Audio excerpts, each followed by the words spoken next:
चुनाव हम 10 की 10 सीटें खुद लड़ेंगे। तो गठबंधन में चांस कम हाँ, लगता है कि आपस में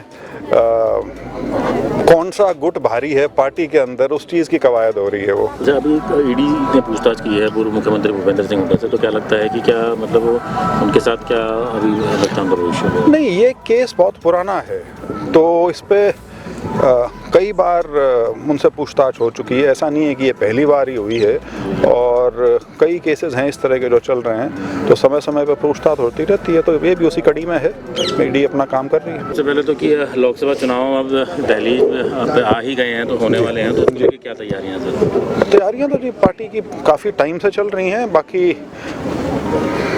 ये है कि अब तो जब तारीख अनाउंस होंगी तो कैंडिडेट्स का चयन और सारी प्रक्रिया जो है मेन तो उसके बाद शुरू होगी, लेकिन हो सकता है कुछ कैंडिडेट्स को पहले भी अनाउंस कर दें।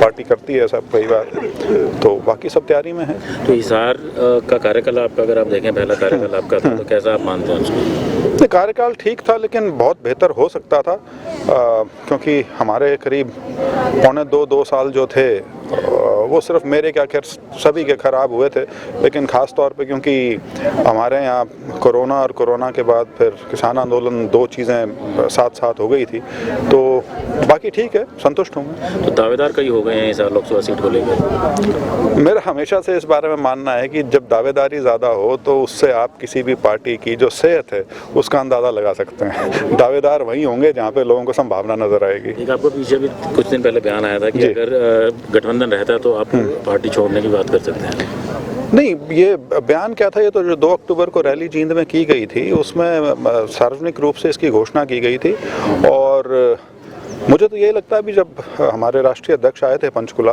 तो वो भी बिल्कुल स्पष्ट कह के गए हैं कि चुनाव हम 10 की 10 सीटें खुद लड़ेंगे। तो गठबंधन में चांस कम। हाँ, तो अभी जो एक हरियाणा के अंदर अभी एक एसआर के जो कांग्रेस के कहा जा रहा है, उन 3 नेताओं ने जो अभी एक कल से संवाद यात्रा शुरू की है परसों से, तो उसको लेकर आपका क्या कहना है? नहीं, उसमें मैं तो क्या कहूँगा, वो तो उनकी पार्टी के अंदर की लड़ाई है। वो बीजेपी से तो लड़ नहीं रहा ऐसा लगता है। वो तो ऐसा लगता है कि आपस में कौन सा गुट भारी है पार्टी के अंदर, उस चीज़ की कवायद हो रही है। वो कुछ लोग तो ये भी कहने लग गए कि इस जो संवाद यात्रा 3 नेता निकाल रहे हैं उससे बीजेपी को भी फायदा होगा। नहीं, मैं वही कह रहा हूँ ना, उसको तो देख के लगता ही ऐसा है कि वो तो उनकी अपनी पार्टी के अंदर जो गुटबंदी है या गठबंधन, क्या जो अलग अलग गठ उनके बने हुए हैं, वो अपना शक्ति प्रदर्शन एक दूसरे को दिखाने के लिए कर रहे हैं। तो स्वाभाविक सी चीज़ है कि भाजपा को उससे फ़ायदा होगा ही होगा।